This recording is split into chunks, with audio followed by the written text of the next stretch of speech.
Alright, we're back with another video. We're going to be doing here the Logitech full-bodied guitar tutorial, I guess, on how to put a microcontroller into your guitar.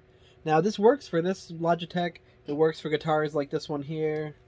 When I say full-bodied, hopefully it's obvious that what I mean is like the guitars that are mimicking like a real guitar. And this tutorial should be good for all of them. The first good portion of the tutorial is the build itself on how to do everything.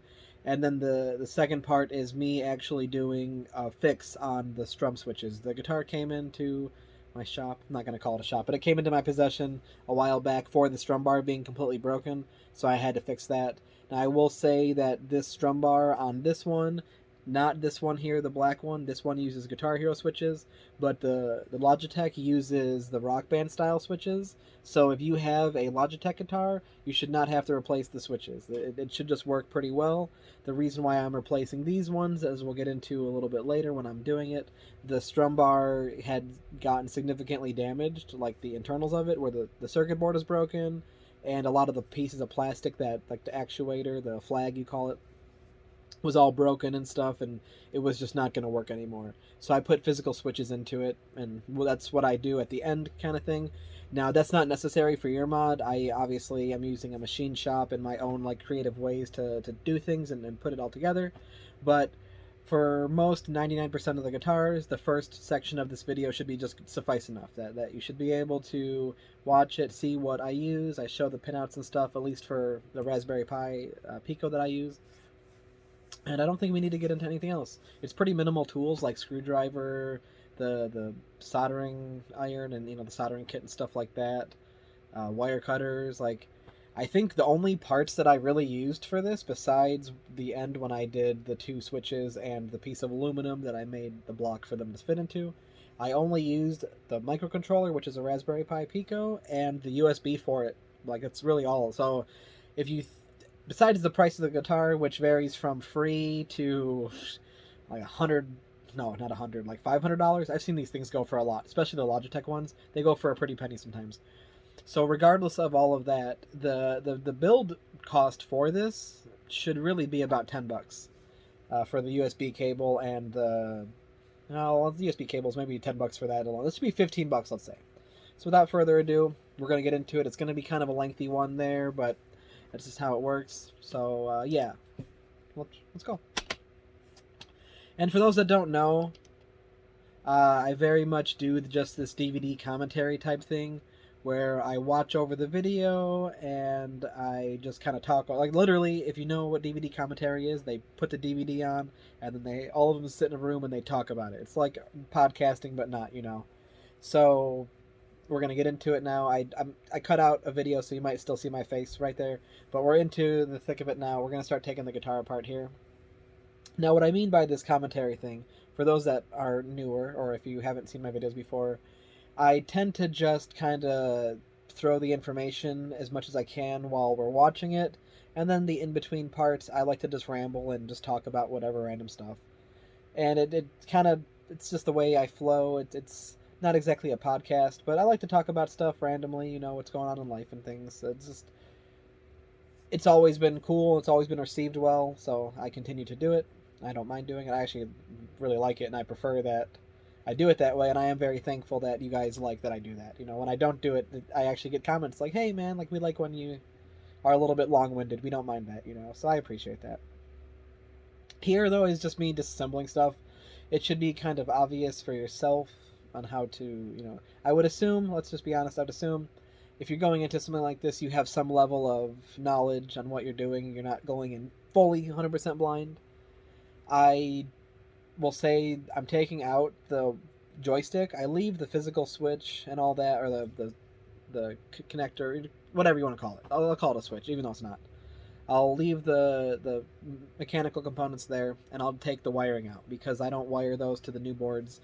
I literally only wire the frets, the strum bar, the select, the whammy, and the start. And that's really, well, those 5 things are all you need. Most guitars don't have anything other than that, so you should be good with those. Yeah, and I've been getting a lot of stuff done. I actually got a handful of guitars that came in from a buddy Shout out Mike, what's up? And some pretty cool shirts too. So if Mike's cool with it, I want to link his store in my description, just because show him some love. But yeah, no, so I got some guitars in that are gonna replenish a good amount of stock that I've been missing out on, which helps me get more guitars done on top of like 4 that I've already been done. So no, we're on a really good pace as of recently to get stuff done. I will admit I had a Planet Coaster addiction there for like a good 3 weeks. I was talking smack about it for the past 8 years, and I didn't really like it. And then I fell in love with it. So I had to pretty much tell myself, like, hey, buddy, it's cool playing video games and all that.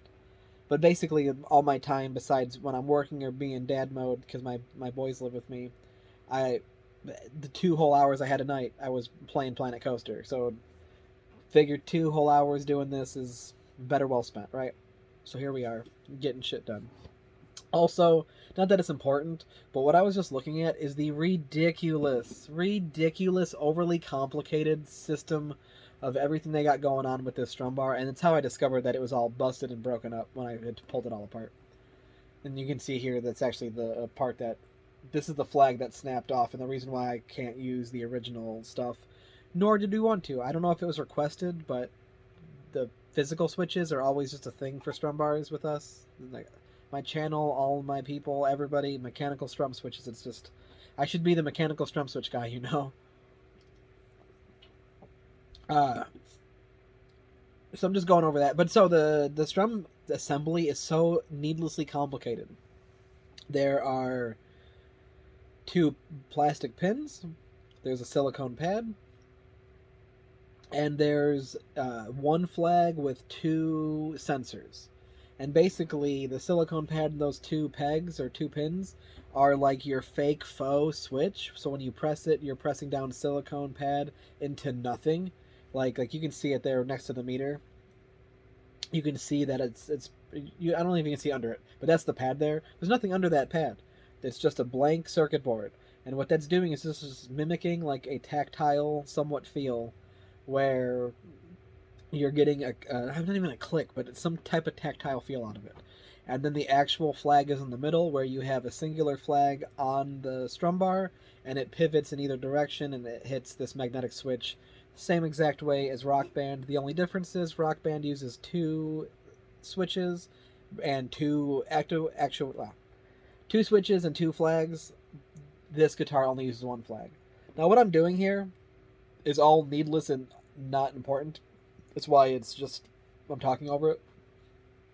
I originally was trying to fully use the original components and not take anything out. I wanted to leave all stock and just fix the strum bar. But the more I started taking it apart and looking at it and all, the way those flags were designed, and the circuit board is broken, by the way. The way those flags were designed is I really would have to more or less solder to them and not the board itself. But then it was even taking a risk that I soldered to them and not the board, and then I plug the board into the main, and then I hopefully know that the strum bar still works. Like the strum switch part that did work, like I could get one of them to actuate in only one direction because the thing was broken but not fully off of it.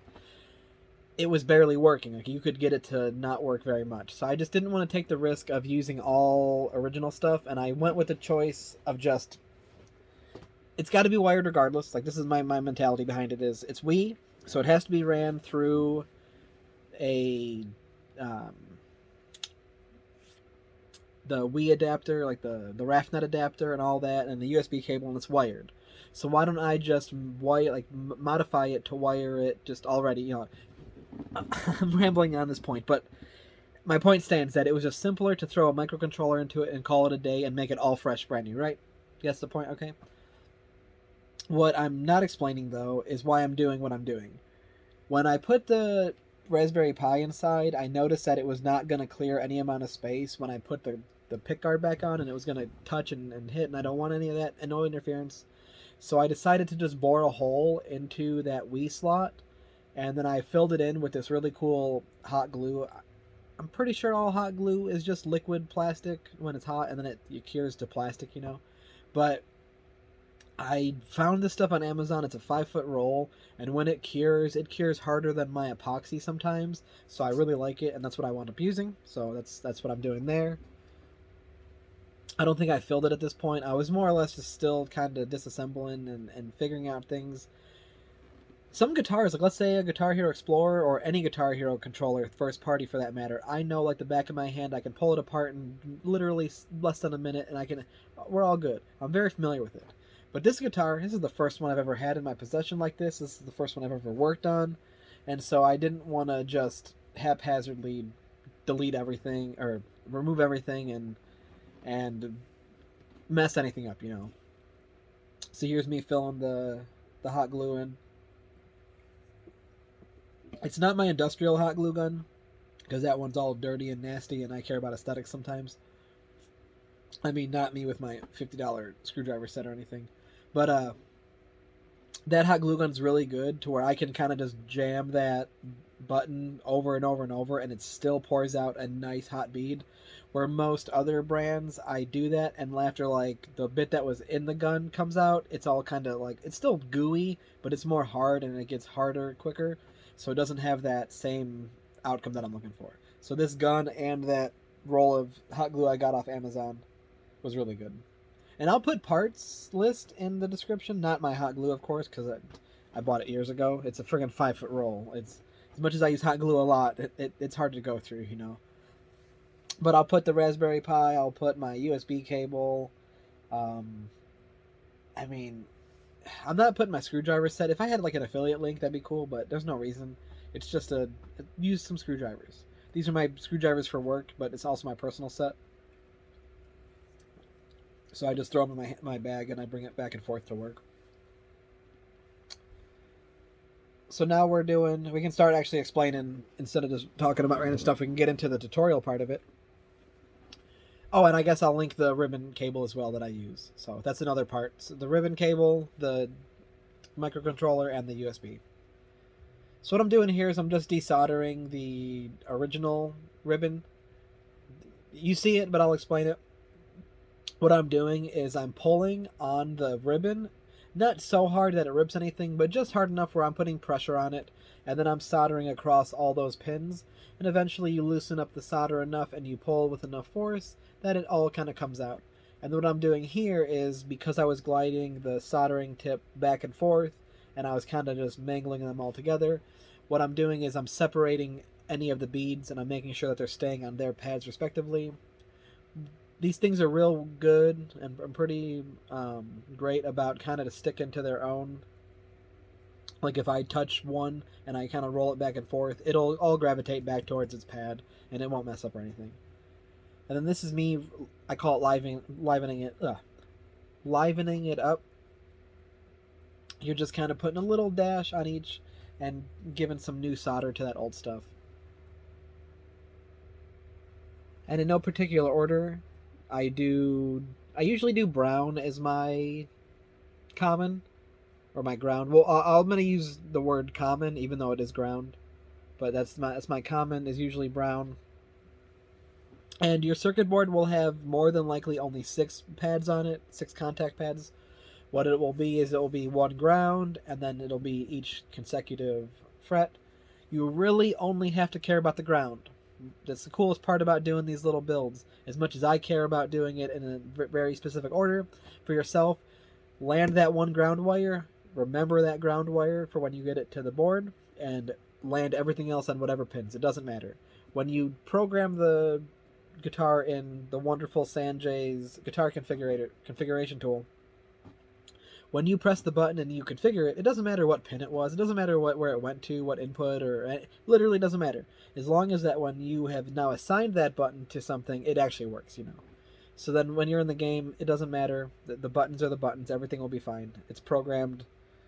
The nice part about the program is that it kind of auto figures all that out. It's like no matter what pin you're using, as long as you told it that's the green button, that's the red, etc., it will figure it all out, and it'll write it accordingly.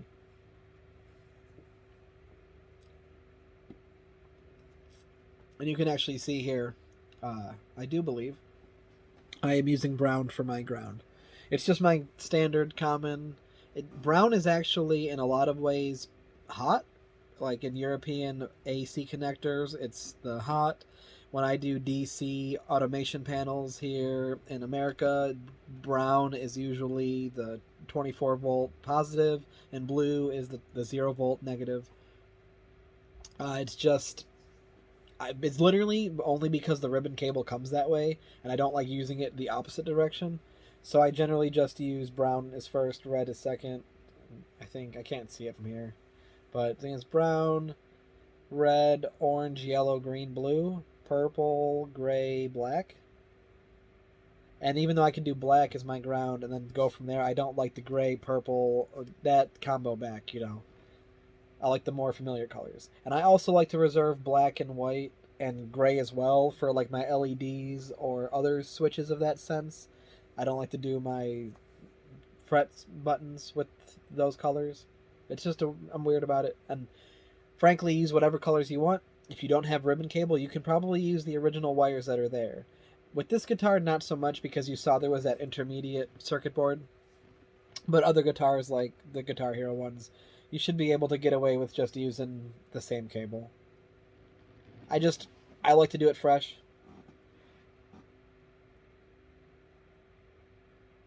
And now that we got the cable on the circuit board, we can reinstall it back into the neck. Which is weird because it's just a huge piece of wood. And it's crazy how much like effort went into these things. Like the I can't speak for this black one next to me because it's a piece of garbage. And no offense, I got this for free, and it was a gift, and I'm appreciative of all my gifts.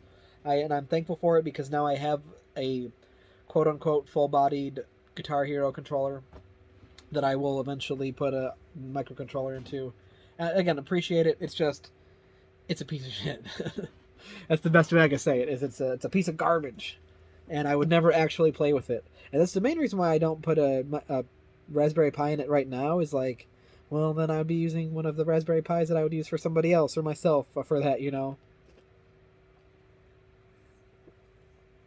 I actually think that I'm down to only needing like one or two more guitars, and my Guitar Hero collection is pretty solid.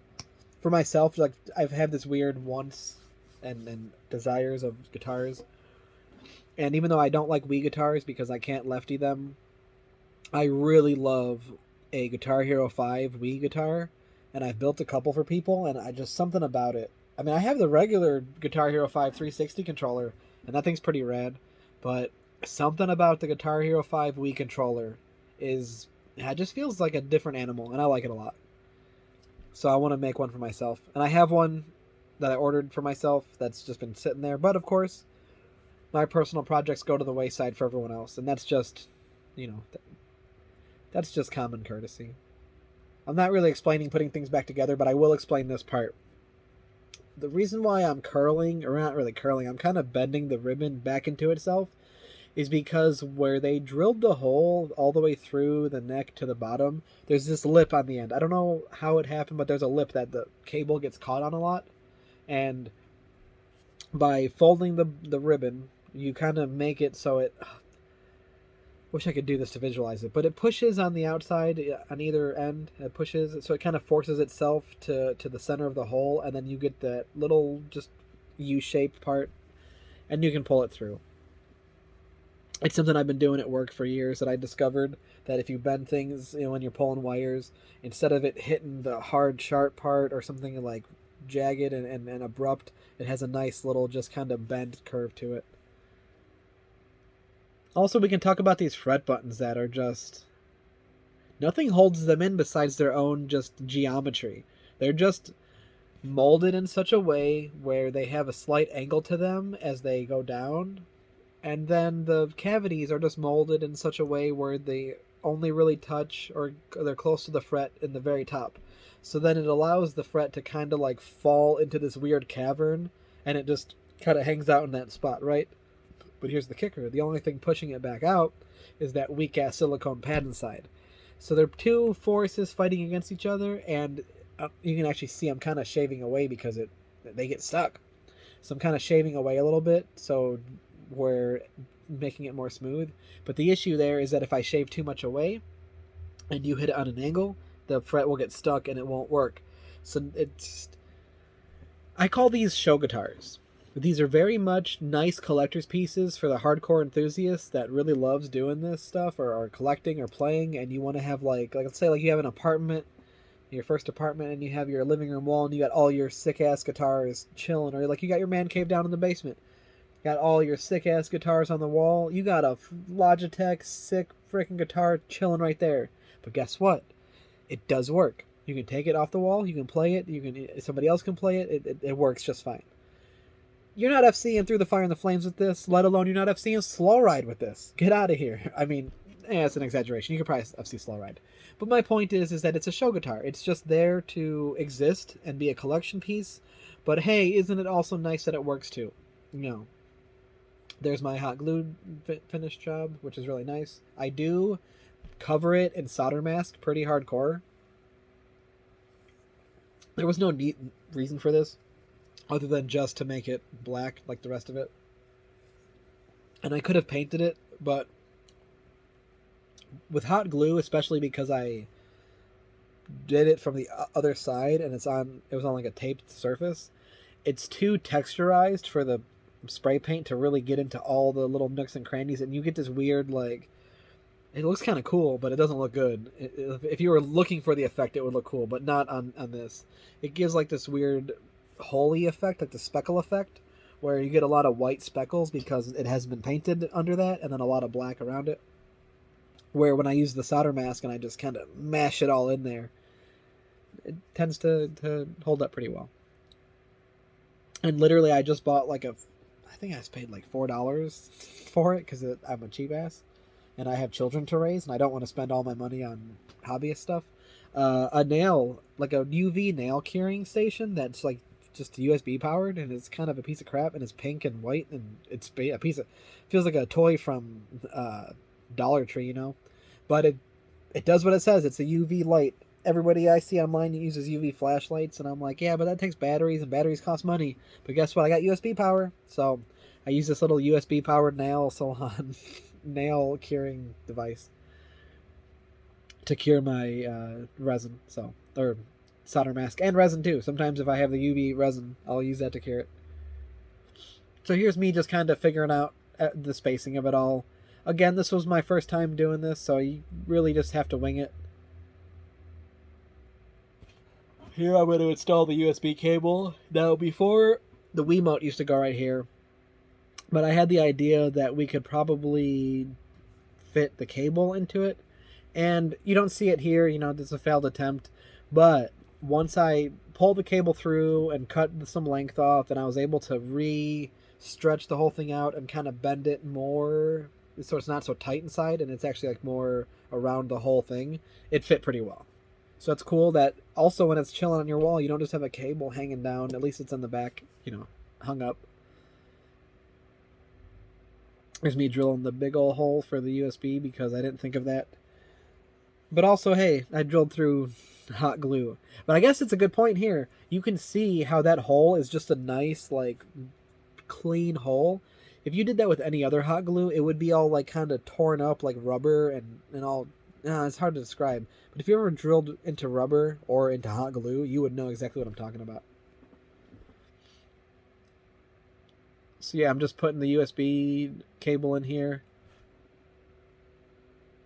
It's hard to know what to cut and what not to, because I want to make sure I'm showing what I'm doing, but I also, I don't need to explain every single thing, you know? I love holding hands and helping people, but it seems kind of apparent I don't need to hold hands. And here's me with my hot glue because I love hot glue. I sold a guitar years ago, and the guy was like, I really like the guitar, Nick, but geez, could you use more hot glue? I'm just like, no, I couldn't have, because apparently you still opened the guitar. No, hot glue is our friend. It's so versatile, and what's great is when you glue something, it stays forever. But when you want that something off, just a little bit of prying and it comes right off, no damage, no nothing. I can flick that plasticky, gooey, rubbery hot glue that's not hot anymore off, and I can start from scratch. It actually makes making mistakes kind of nice because I could just rip it all apart and put it back together. And I'll say actually when I'm doing stuff too, before I go right to the epoxy, I'll get generally hot glue, like a little bead against something, and set it with hot glue. And then once I know we're all good and that's where I want it, I will then epoxy it in place. It's kind of like a tack weld. I'm just like tacking it in place with the hot glue, and then I come in with the hardcore stuff. This is all, I wouldn't call it unnecessary, but it's at least nice to show what I'm doing to hide the cable. But for yourself, feel free to just, oh, I don't show it, I just show the end result. Nice. Of course. I'm holding it like it's going to pop out, even though it didn't. I'm literally holding it like... I'm holding it like you would a closet that is overstuffed with things. Even though right now it's fine. So... Now we have this little split pedal plug, amp plug thing on the side. That's unnecessary. But I do wire it in. And at this point, we're actually at just a good spot to be wiring the circuit board, like the frets, the fret circuit board in. Then we can wire the whammy bar and the start. Then I believe we can also just wire in the foot pedal thing, you know, whatever the input jack is. Then we'll worry about doing the switches and the strum switches and whatnot. Now, if you don't want to watch the part of the strum switches and how to wire it, you can literally just wire two, like, I mean, a standard switch, I don't have the image of it, you know, but 3 wires for 2 switches. You have 2 inputs, 1 common, shared between the 2. And, I don't know, I guess just watch the part where I put the switches on. But I'm trying to explain it where you don't have to watch the entire video if you aren't replacing the switches, you know. Look at me advocating to not watch my whole video. All at the same time, I know you don't have to. Here's what's nice though. I show you the circuit board and all of its pinouts. And then I'll tell you what pins I go to. So I'm using, it's going to come off the screen in just a second. So you won't be able to see it. And I'm going to start cutting the wires into where they're going to go. But in another second, I will tell you all the numbers of what I'm using. And this is pretty standard. If I don't... Basically, it's standard regardless of what side I use. Because the ends of the board are the same. Sometimes I'll use the let's say at the right side from, you know... Well, I guess from here, we'll say at the top side. I'll sometimes use the top side for my frets, and I'll sometimes use the bottom side, like in here, for my frets. It all depends on where the circuit board is in respect to where the guitar is and all of its internals and stuff.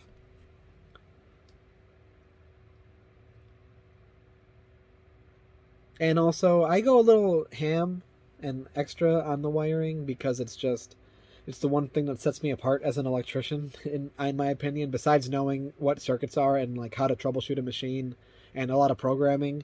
One thing that really sets me apart is just having immaculate and really high quality cable management.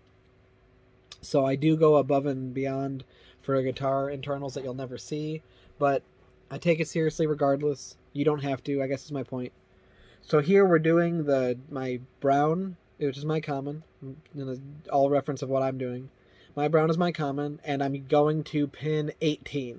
That is the ground for the bottom half of that.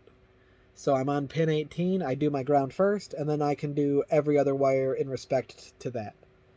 And also, I don't know, I'm pretty sure I just go in order, because that's the proper way to do it. I just go in order from the next is 20, then 19, 17, 16, and 15, down the line. But as I said before, as long as you hit that common onto the ground, you can pretty much put the pins anywhere else. Just don't land them on another ground, you know.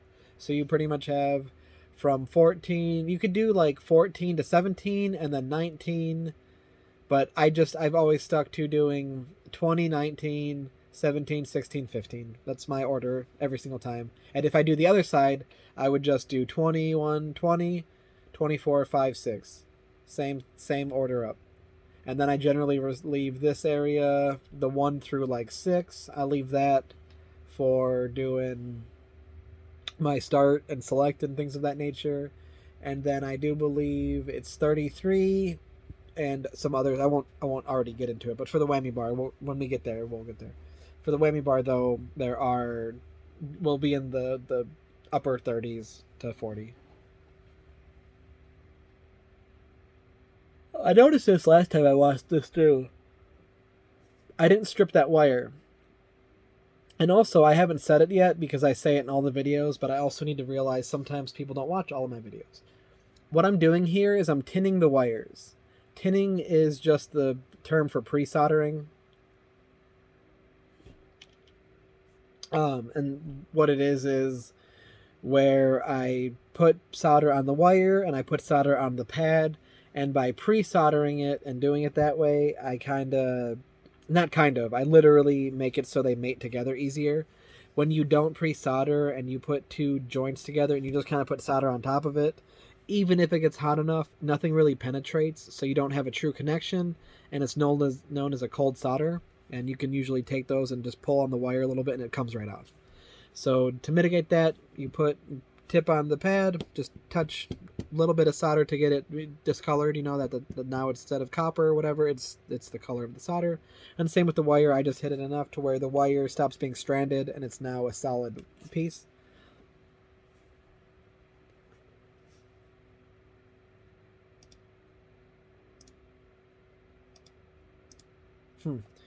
Something happened, but we're gonna keep on going.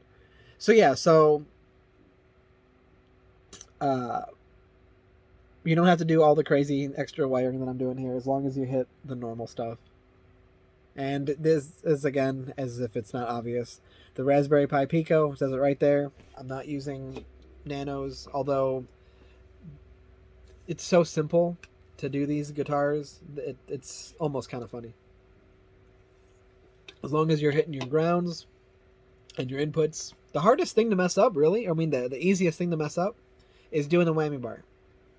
And for some people, they don't really care. So you could basically build a whole guitar to your heart's content and then say, I don't really care about the whammy bar too much, so we're not going to bother with it, you know. So you could do your strum, start, select, and your frets, and you should be good. Of course, we're going to do the right thing, but... And so there is my fret board. It's all wired in. And we just hit about the halfway mark.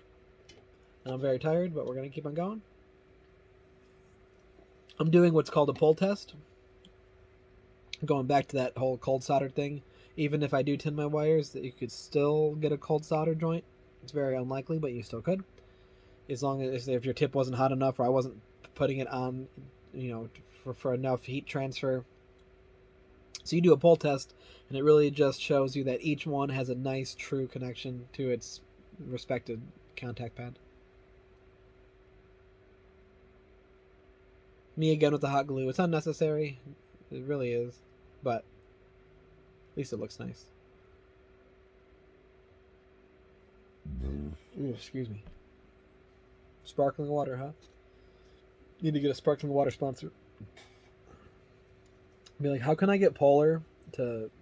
I don't want money. Just give me free Polar. I'll talk about them in every video. And what's weird is that, like, the way that kind of stuff works is if I talked about them in every video, it would negate me getting the chance to do it. But if I didn't talk about them in every video, I could possibly do it, if that makes sense.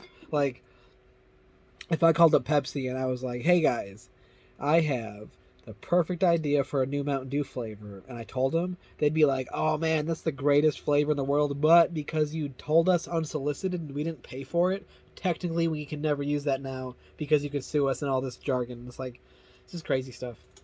So they just don't take requests for that reason.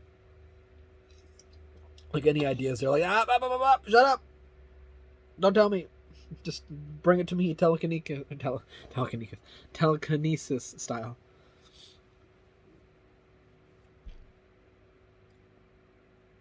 Here I'm just kind of going through the motions, I guess. There's nothing crazy what's going on. I will say though, the whammy bar kind of just hangs out in the spot that all the cables come through, which I don't like too much. So the reason why I'm hot gluing this is I'm trying to hot glue it to where the cable is touching the bottom. Like the way it's kind of resting is that it's touching the bottom and it's out of the way, and it's not going to be hit by the whammy when you're whammying down. Because the really bad thing, what would happen is the more you whammy, you're kind of cutting into the cable and the wires, and then you're going to eventually split them. You don't want that. So now we're back to having the, whatchamacallit here? The image. I can't say it. And I do believe we're going to be going 1 through 4. Because that is 4 separate wires. Well, no. For now, I have the start and the input jack. So that's 1, 2, and 3.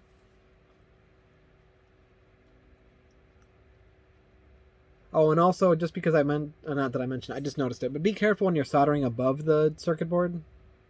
You wouldn't want a glob of solder to pop off and fall onto it and then damage your $4 board. And even though they're only $4, they're still kind of annoying to get sometimes, so I don't want to look a gift horse in the mouth and pay $6 for each board. So there's my ground, 3rd pin in.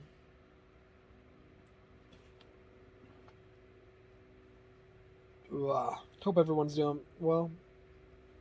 I'm enjoying the fact that it's the middle of October and it's still like 85 degrees out each day.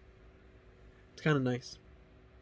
It's scary because it's like that tells me that, oh, you know, when winter comes, it's gonna be extra cold, and for a long time, like we're gonna have winter until like the middle of April, man. It's gonna suck. But at least I'm enjoying it now. Took my kid to a skate park for the first time today. Saw an old friend, well, an old person that I know. I'm trying to encourage my kid to skate. Well, he likes it, so I'm not trying to encourage him. He likes it a lot, and he wants to do it. But he's very scared of it, so it's like I'm trying to like tough love push him a little bit. Be like, hey, man. Like, he wrote poser on his board. I'm like, you don't want to be a poser, dude? It says it on your board. You don't want to be a poser. So you can't be, you know. So it's kind of like showing him how to not literally fully drop in, but I'm like, look, this is how you drop in. Like, you can do, like, go halfway up the quarter and kind of just ride down it and stuff. And so it's a lot of fun. That's cool. I told him by the end of next year I want him to be able to drop in on like a 3-foot ramp, which is it's not the craziest thing to see.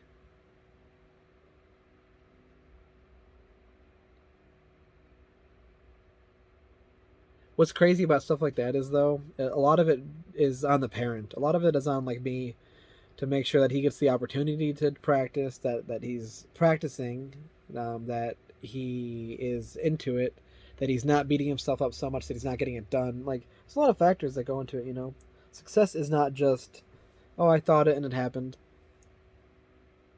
So it'll be cool to see the little challenge I gave for him.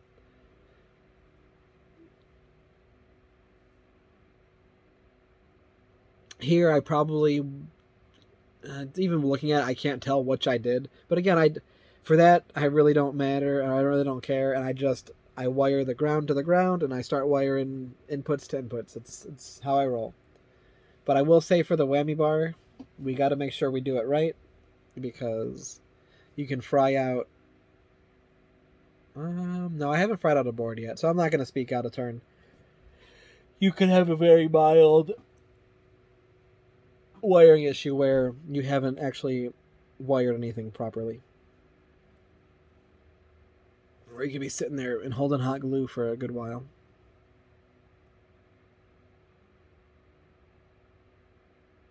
I wonder what other colors these guitars came in.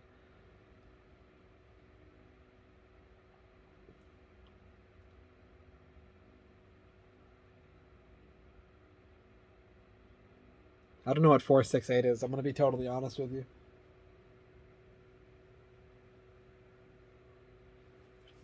$468 was probably just a random number I made up on the spot. Yeah, did it back in August. That's what I thought. 4688. Now I know I'm just messing around. If I just threw a random 8 at the end there. What the heck, man? What the fuck? I'm quirky and weird like that.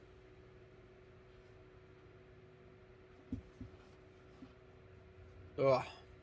I'm running out of things to say. I'm just tired. But as long as I don't put too much awkward silence in here, we should be alright. I'm running out of water as well. Bowler, help me. Although, please don't, because they'd probably drop a fucking soda on my head and kill me.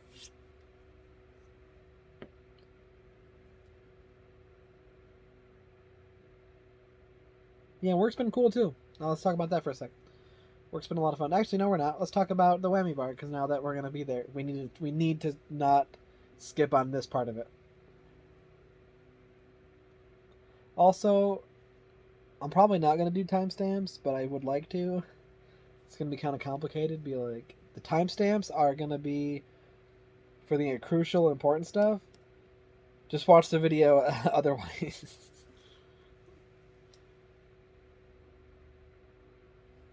Although at the same time, if anyone ever would like to, feel free to take my video, rip it, and re-edit all of my nonsense down to just the hard-hitting points. I don't care. That won't bother me at all. That's transformative enough. You can talk over it. You can say that you did it for all I care. I don't care. It doesn't bother me at all. Whatever it takes to help more people build guitars, you know. So, white, I'm only guessing from because I couldn't see under the guitar. I'm going to guess white is the center pin. So white is going to go to, I have to count here. 1, 2, 3, 4, 5, 6, 7, 8. So white is going to go to 33, which is a ground. Then the red is going to go to 35, which is a power source. It's 3 volts, sometimes 3.3 volts.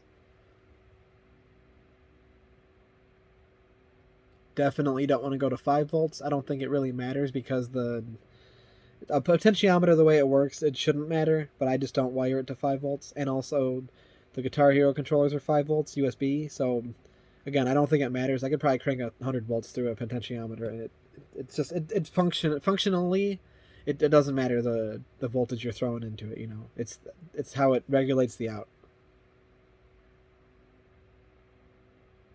And then black is going to be my input. And black is going to go to 32. So that's the 9th spot down. Or sorry, the 8th spot. So it should be 1, 2, 3, 4. 1, 2, 3, 4, 5, 6, 7, 8 is ground. I'm using the one before it. So I'm using 34 and 35 as well as 36. And so how that is this is all relative to the potentiometer, and the best way I could say for that is please just look at Sanjay's guide on how to do this.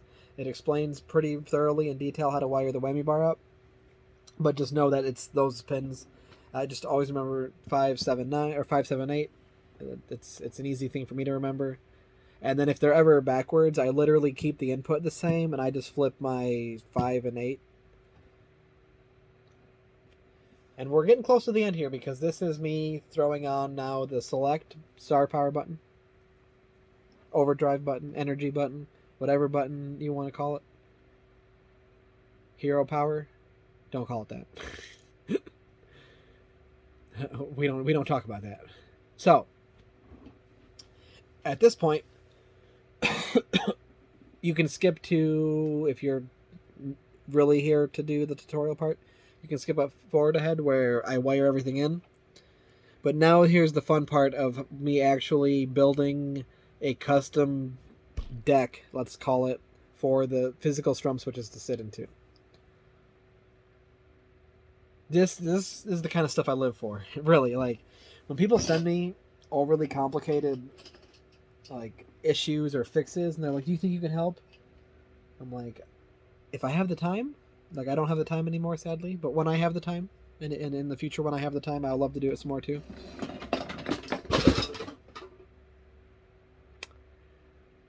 The guitar just fell. The one from earlier that I put up against something that I thought wasn't going to fall.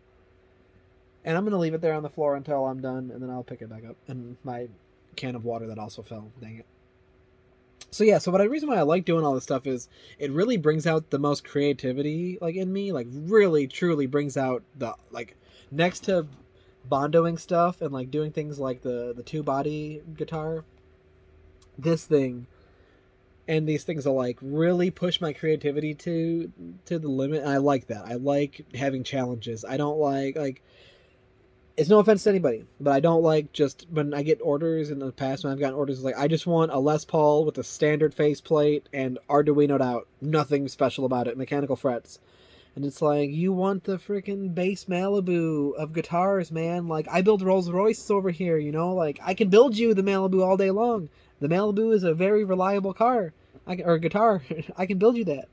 But like, why are we disrespecting my skills over here when I can build you a Rolls Royce, you know? So it's really fun when I have to push my experience and my creativity and my knowledge to the limit and make something work. And the coolest part is I've yet to come across a guitar that has really given me a run for my money. I've always beaten their asses and then some. Especially when it comes to customer stuff. Like, I mean, I've always fixed my own things, don't get me wrong, but I've also been able to just say, like, hey, I'm going to put this off in somewhere like the garbage can. I'm never going to worry about it again.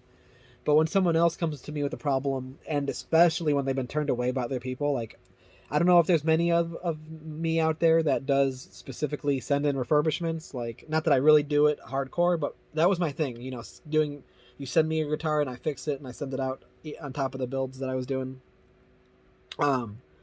But like most anybody service shops won't touch the stuff that I do. They'll fix your Guitar Hero controller. They'll put a new switch onto it. I've seen service shops do that. I've seen the videos that I see of people besides like my buddy Pixel and a few others that are legit that do Guitar Hero fix mods. It's usually like a phone repair shop that they get a guitar in and they're just like, oh, perfect video. I'll just do a video on this, you know? And they don't really know what they're talking about. And I'm not gatekeeping, don't get me wrong. They just don't know what they're talking about. So they generally are just giving like an uninformative video. As much as it's kind of helpful, I saw what you did, you fixed it. You didn't really fix it. Like a good example of this is our boy Casey, right? Casey, I believe, did the Guitar Hero, the RGA jack or the VGA jack into the neck of the guitar, and when he did that, I was like, oh, I'm stealing that idea. I'm going to use that idea forever. But what he did is he literally just kind of cut a little bit of a hole. He put the two together and he just like kind of just put it in the guitar. And he hoped that the clamping of the two shells and everything and the little bit that he hogged out was enough to just keep it in place. Which is probably fine enough, but what I did is I upped it a little bit more and I epoxy mine in. I make sure that they're all like perfectly aligned up and everything, and that it's more close to the original form factor while having a proper physical plug, you know. So yeah, no, definitely I would never hate to gatekeep, and if anything, that's why I make my videos. I make my videos so other people can do the same exact thing as me. I mean, if you want to be a content creator and do Guitar Hero builds, cool, please. I mean, in all honesty, don't ask me for help, like on how to build stuff. I guess I can't be taking DMs and be like, how do I, put an extra set of frets onto a neck? I'll make a video on it, but I can't hold your hand and walk you through it. But that's again why I make my videos, is I just don't have the time for doing things of that nature. Like I'm not a consultant, but use my channel as the consulting, because that's actually a video that I want to get done. One that how to put an extra set of frets onto a neck in multiple different ways. There's different difficulty levels, And I know I haven't talked about a single thing that we're doing here, but it's just so... My brain's mush and it's so complicated, and I don't think it really helps anybody to know in full detail what I'm doing. But what I was just describing there when I'm doing it's called truing up a part. If you mill a part like this, I'll mill this part. Now that part is fully flat to the machine, and which is true. It's truly all parallel to itself. But now it's not parallel to nothing. So I need to flip that part over 180, and I put that newly flat part on the vise that's true to itself, and which is absolute zero. Then I mill the top, and now those two sides are fully, equally, 100% parallel to each other. Nice about it. Then I do the same thing with the other sides. I do it differently, where I just put the two sides in the vise, and then I do the ends instead of doing the tops. But same thing. And also, you can't see off camera, I've got a readout, and I'm taking increments down to try to hit those numbers that I was writing out. It seemed pretty obvious, but I'll explain. I was just measuring the hole that I had in the plastic and how much of an aluminum plate I needed to fill that in there. Now, other people with 3D printers and stuff could probably sit there for a few days and, bust something out. But I'm old school, and I have the machine shop, so I like using it. I think this winter I'm going to rearrange the whole garage. I mean, I can't move the mill and the lathe. They're giant machines. But at least I can rearrange some stuff around, I'm probably going to take this arcade cabinet apart that I built through the pandemic. and then just it takes up a lot of space. I love it. Don't get me wrong. Like it's gonna break my heart when I take it apart, but it just takes up too much space. And I would like to get my garage back to more of a garage than a hangout zone. Like I still am gonna be hanging out here. I was actually telling myself I want to buy a couch, like a high sitting couch, once I do get rid of my cabinet. So I guess it'll be more of a hangout zone. But the point being is for space, I have 3 workbenches. I have like a whole set of bins and shit. I've got too much stuff. So I want to consolidate a lot. I kind of want to get a toolbox and take all of my bins and put things into a toolbox and trash the bins. There's a lot of stuff to do. I may throw us all on a ride for it. Here's the finished part. At least not truly finished. Oh, coming up here in a second, I'm going to shut up because other editor Nick is going to talk for a minute. So now that I've got the plate all pretty good where I want it, I'm going to figure out where exactly I want to put the switches. Because I got to make sure I have material on the plate that the switches fit and that the material is thick enough where it's not going to break or bend up or nothing. And the drawing that I do here in a second with my measurements is kind of the best way for you to visualize it. Because what happens is I lost all the footage for the machining of everything that I was about to do. And it's funny too, I'm an electrician. It has 666, nice. I'm an electrician, but I like to do a lot of mechanical stuff, and having the machine shop in here since I was 15, going on 17 years now, it's so nice. It's so much fun. I'm never getting rid of any of it. More or less, this is coming up, so I'm going to shut up now.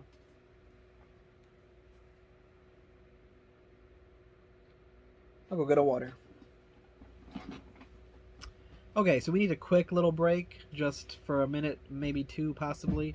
But basically, I lost all of the footage, or I don't have it, but I'm pretty sure I recorded it. I don't have the footage for machining out the next part that you would have seen.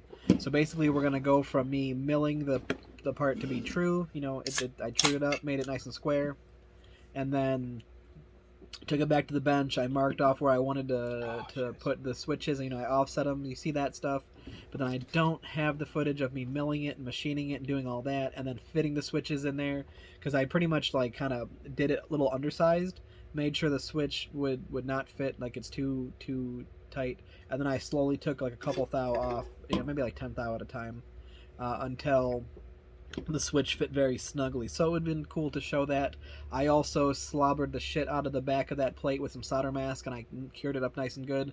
So it's gonna go from like this nice, and I wouldn't say it's shiny because there's some blemishes and stuff, and I didn't polish it up. But it's gonna just go from this nice piece of aluminum I did this yesterday to just this covered grain thing, you know. But I had to throw that out there that it's missing. But I will say, this is more of like a hang out with me and let's chill, and you can watch me build this guitar.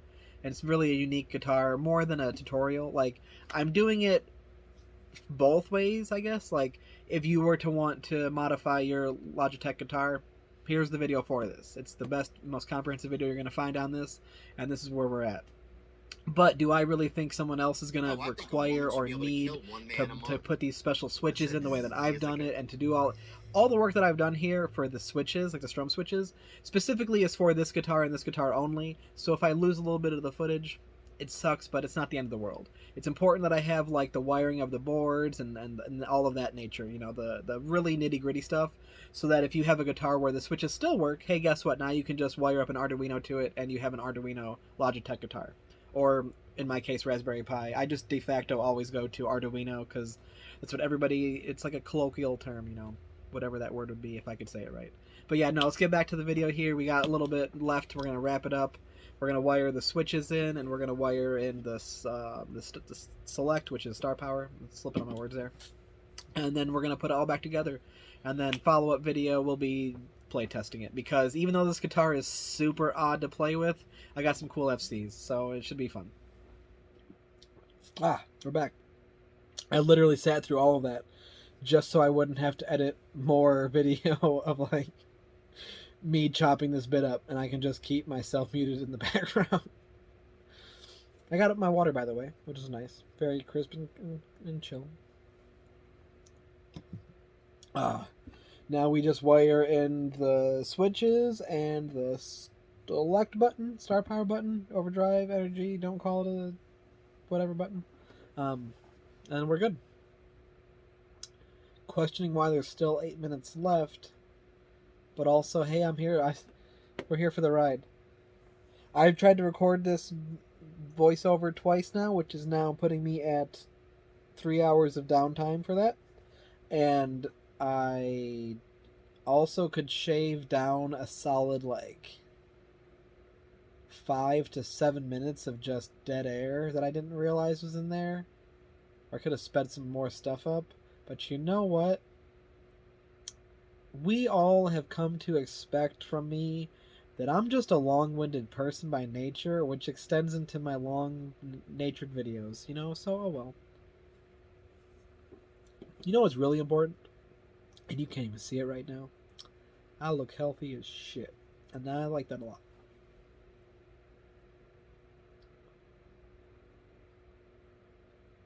I had some tarot card reader. She'll never hear this, but I'll respect her. But I had some tarot card reader, like, solicit me for a tarot card reading, and I was like, cool, I'm down. But then also, like, solicited some, like, donation for it, which is weird because, like, you asked me, you know, I didn't ask you, but oh well. That was whatever. Uh, but like, shit, I'm happy.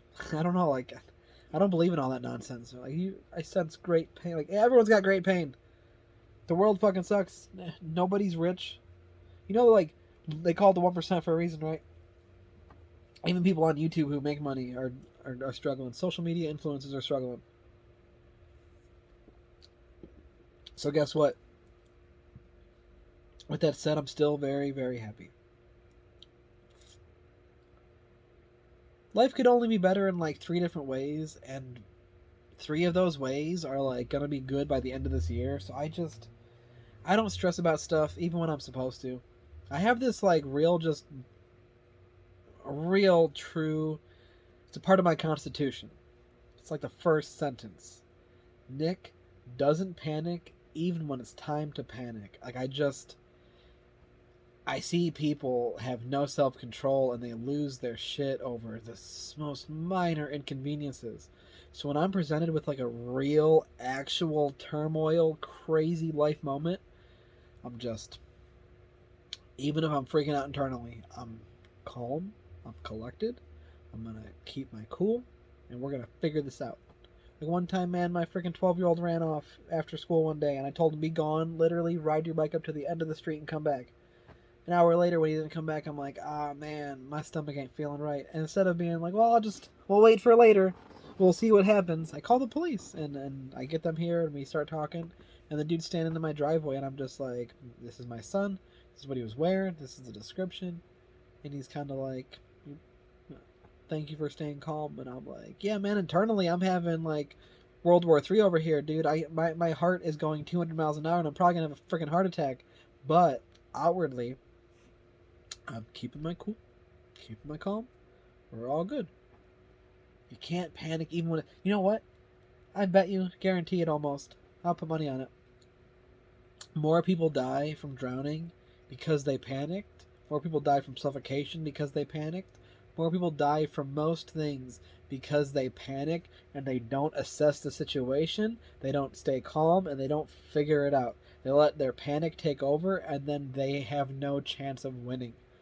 You literally can't win if you let panic take over. Maybe I'm just desensitized to everything, but I refuse. You can put a gun in my face, and guess what? I'm gonna be just like I am right now. Internally, no, I'm gonna be like, fuck. I hope you don't pull that trigger. I love my children, and I love my life and everything, but so stoically, like I'm set in my ways. My constitution says, do not panic even when it's time to panic. I don't really know how I was going with that. I just like, oh, the tarot card reader lady. Yeah, no, I'm such a different person. I embrace sadness. I embrace happiness, or like distress, despair, all the disses. I watched this South Park episode when I was in 5th, maybe 6th grade, called Raisins, and it's where Butters falls in love with a girl who works at Raisins. It's like the kids' version of Hooters. Haha, it's in the name. And he's like so enamored by her. And it's also the episode where Stan turns into a goth. So at the end, Butters is sitting there crying, and he's all like, in the rain or something, he's crying, and Stan's like, "You want to come like join us, goth kids? You want to join the goth kids?" And Butters is like, "No, man, because I can't experience beauty without ugly. I can't experience that with good without bad. So what I'm experiencing, even though it sucks, is a beautiful sadness." And as silly as the South Park episode is, stuck with me for the past 20 years. Tell it to myself every time something bad happens. I tell myself, life is beautiful even when it's not. And it's one of those things that's like, who am I trying to convince, me or you? And it's like, me, for sure. Because life is beautiful even when it's not. And it's a daily reminder that I have to give myself, even if it's not, I don't do it every day, but it's a reminder I have to give myself, because there's too much negativity. Too many people are like, "Oh, it would be the worst thing in the world if I was blind." It's like, hey, to blind people, I bet you the worst thing in the world would be dead, or like to be in a wheelchair, or to be like, what is the next worst thing? It can always be worse. It can always be something that you don't want it to be. I also don't require that my time is 100% mine and mine alone. Like, I'm not one of those weirdos who's like, every day of my life needs to be 100% perfect, exactly how I see fit, and exactly my way, and if it's not, I'm going to be the most miserable asshole to everybody, and they're going to know it because they didn't give me what I wanted. And it's like, well, that's not how the world works, man. You live around, like, quite a few million people, I'm sure. You work with quite a few hundred, if not a handful, and you have to give equal amount of respect. I'm sure you drive on the road to thousands of people every day. You see hundreds to thousands of people every day. It's like you're not the only one. So how I view my life is, I want like 70 to 80% solid good, and the rest I just accept for what it is. And I also accept that I really can't change a lot of things. So let's say, for instance, traffic. Like, I can choose to be upset that the dude cut me off for the 8th time in a row, or I can realize that I'm still hanging out here letting this dude cut me off for the 8th time in a row. It's like, at a certain point, you're letting yourself be upset by things that are more or less out of your control, and it's like a weak thing to let it affect you. So I'm just like, when people are driving slow, I'm like, oh, cool. It looks like I'm going to get to my destination when I get there, because it's how I roll. I also work for a sick ass company that basically is like, hey, Nick, if you can work your hours, then we don't care if you have to leave. We don't care if you come in early. Like, I'm sure not care is not the right term. But they're like, we don't mind if you stroll in 5 minutes late because of traffic, because we know that you'll stay the 5 minutes late to cover that. It's a cool environment. I like it a lot. It's an ever-changing company. We're billionaires now, which is kind of cool. I'm not, by any means. And the reason why I've just been talking over this is, I don't know. Nothing that I say will describe better than you seeing what I'm doing. This talk is just the companion for it. But now we're at the end, and we're going to put the guitar back together. I do believe I only put like 2 screws in the faceplate just so I can test it and all that. But no, there we are. We're at the end. So we're going to revert back to me here in a sec, right here. And I'm going to call it there. There's probably a little bit more I could show you, maybe the programming part of it. But I want to give all the respect to Sanjay and say that I use the configuration tool, and that I am speaking about it, and I'm very vocal about it, and I all of that. I give all the attention and praise to that. But because it's not my thing, I feel uncomfortable if I'm like, oh, this is how you do this. Now, if I made a video specifically like this is how you use it, that's different than me like kind of throwing it into my video. So I just feel weird about that. So if you guys need I for sure will put like a separate video where I just, hey, this is how you, once you wired a guitar, how about this? I'm not even gonna say it, or I'm not even gonna ask for it. I'll make a video that's like, once you've wired your guitar, now what? And then we'll do like, hey, this is how you program a guitar, you know, and then that way it can be more directly related to them. And then if it ever in the future gets monetized in any way, because it has no music or anything in it, and my channel is monetizable, then I'll most likely toss it their way donation wise, you know. So it's only fair, you know. But no, we're at the end. We're good, I guess. Real quick because we're here, might as well. I like doing this at the end of the video sometimes. Doom doom doom doom doom doom doom doom doom doom doom. We have a Strat, how to wire Arduino microcontroller Raspberry Pi, a Strat. We have